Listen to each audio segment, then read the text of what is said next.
नमस्कार मित्रांनो, ज्या लाडक्या बहिणींची ई-के-वाय-सी करताना ज्यांनी चुकीचा पर्याय हा निवडला होता आणि चुकीचा पर्याय निवडल्यामुळे त्यांना नोव्हेंबर-डिसेंबरचे हप्ते हे आलेले नव्हते.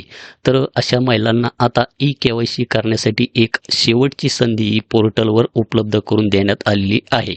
तर ई-के-वाय-सी ही कशा पद्धतीनं करायची, तर त्याची माहिती आपण आजच्या व्हिडिओमध्ये बघणार आहोत. तर त्यासाठी व्हिडिओ हा स्किप न करता शेवटपर्यंत नक्की पहा. तर सर्वप्रथम आपणास लाडकी बहीण योजनेच्या ऑफिशियल वेबसाईटवर यायचे आहे. खाली डिस्क्रिप्शन बॉक्समध्ये लिंक दिलेली आहे.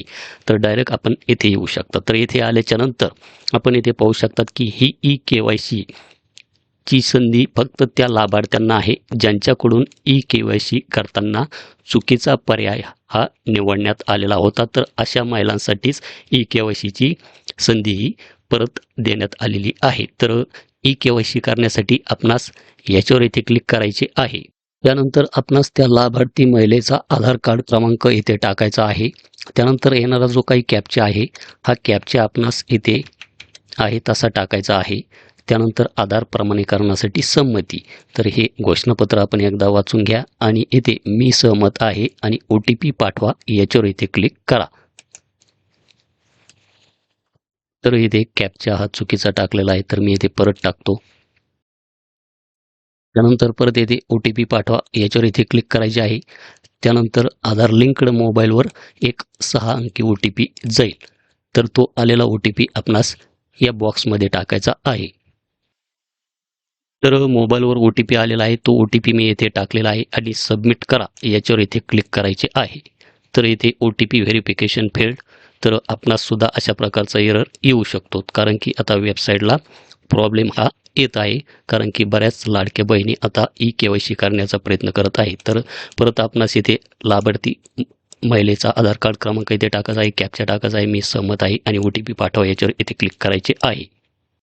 त्यानंतर आपण इथे पाहू शकतात की माझ्या कुटुंबातील सदस्य नियमित कायम कर्मचारी म्हणून सरकारी विभाग, उपक्रम, मंडळ, भारत सरकार किंवा राज्य सरकारच्या स्थानिक संस्थेमध्ये कार्यरत आहे किंवा नाही, हे 2 पर्याय देण्यात आलेले आहेत. तर बऱ्याच लाडक्या बहिणींनी सुरुवातीला के-वाय-सी करताना इथे आहे हा पर्याय निवडला होता. त्यामुळे त्यांचा येणारा जो काही लाभ आहे, हा लाभ बंद करण्यात आलेला होता.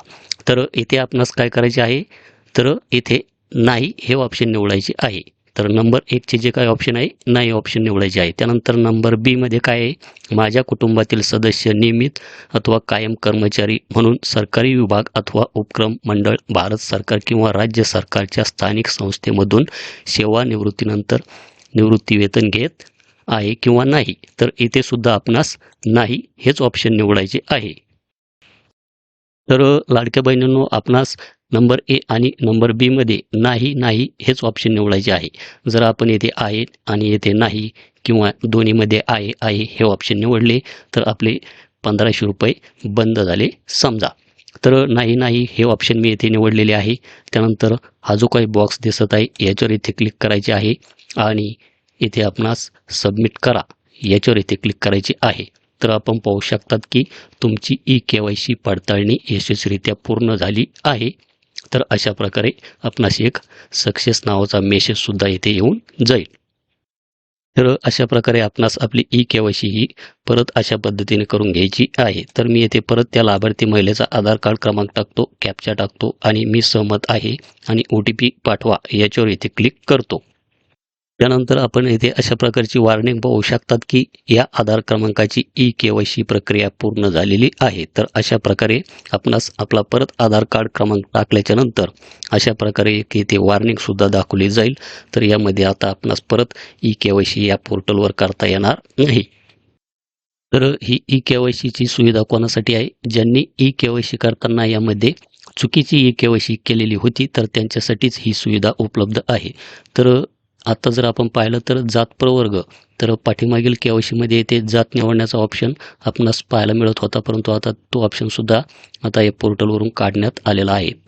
तर मी येथे दुसऱ्या एका लाभार्थी महिलेचा आधार कार्ड क्रमांक टाकलेला आहे, हा कॅप्चा इथे टाकलेला आहे, मी सहमत आहे आणि OTP पाठवा याच्यावर इथे क्लिक करतो. त्यानंतर आपण इथे एरर पाहू शकतात की हा आधार क्रमांक ई-के-वाय-सी दुरुस्तीच्या यादीत नाही. तर अशा प्रकारचा एरर बऱ्याच लाडक्या बहिणींना ई-के-वाय-सी करताना येऊ शकतो. तर हा एरर कशामुळे येत आहे, तर आपण जर पाहिलं तर तुम्ही ई-के-वाय-सी ही बरोबर केलेली आहे. आपली जी काही ई-के-वाय-सी आहे ही बरोबर केलेली आहे. परंतु आपणास इथे अशा प्रकारचा एरर येऊ शकतो. तर हा एरर कशामुळे येऊ शकतो, तर आपण या योजनेच्या निकषामध्ये बसत नाही. जसे की इथे आपण पाहू शकतात की किमान वयाची 21 वर्षे पूर्ण व कमाल वयाची 65 वर्षे पूर्ण होईपर्यंत याची जी काही पात्रता आहे, तर यामध्ये काय केलेलं आहे, बऱ्याच लाडक्या बहिणींनी वय आपले जे काही आहे हे आधार कार्डवर एडिट करून वाढविण्यात आलेले होते आणि त्यावेळेस त्यांनी फॉर्म भरलेला होता. किंवा एखाद्या महिलेचे वय हे 65 वर्षापेक्षा जास्त असेल तर अशा महिलांचा लाभसुद्धा यामध्ये बंद करण्यात आलेला आहे. त्याचप्रमाणे ज्या महिलांनी 21 वर्षे पूर्ण नसतानासुद्धा फॉर्म भरलेला आहे सुरुवातीला, तर अशा महिलांचा लाभसुद्धा यामध्ये बंद करण्यात आलेला आहे. त्यामुळे आपणास अशा प्रकारचा एरर येथे येऊ शकतो. त्याचप्रमाणे योजनेचे जे काही निकष आहे, तर आपण इथे पाहू शकतात पोर्टलवरच आपणास पाहायला मिळेल अपात्रताचे जे काही निकष आहे. तर हे जे काही 7 निकष आहे, तर या 7 निकषामध्ये जर आपण बसत नसाल तर आपणास ई-के-वाय-सी करताना सुद्धा अशा प्रकारचा एरर येऊ शकतो. तर अशा प्रकारे आपण आपली ई-के-वाय-सी ही करून घ्या. तर सेम आपण आपल्या मोबाईलमध्ये सुद्धा अशा पद्धतीने आपली ई-के-वाय-सी ही पूर्ण करून घेऊ शकतात. तर या व्यतिरिक्त जर आपले काही प्रश्न असतील तर खाली कमेंटमध्ये टाका. भेटूया अशाच एका नवीन व्हिडिओ नवीन अपडेटमध्ये. धन्यवाद.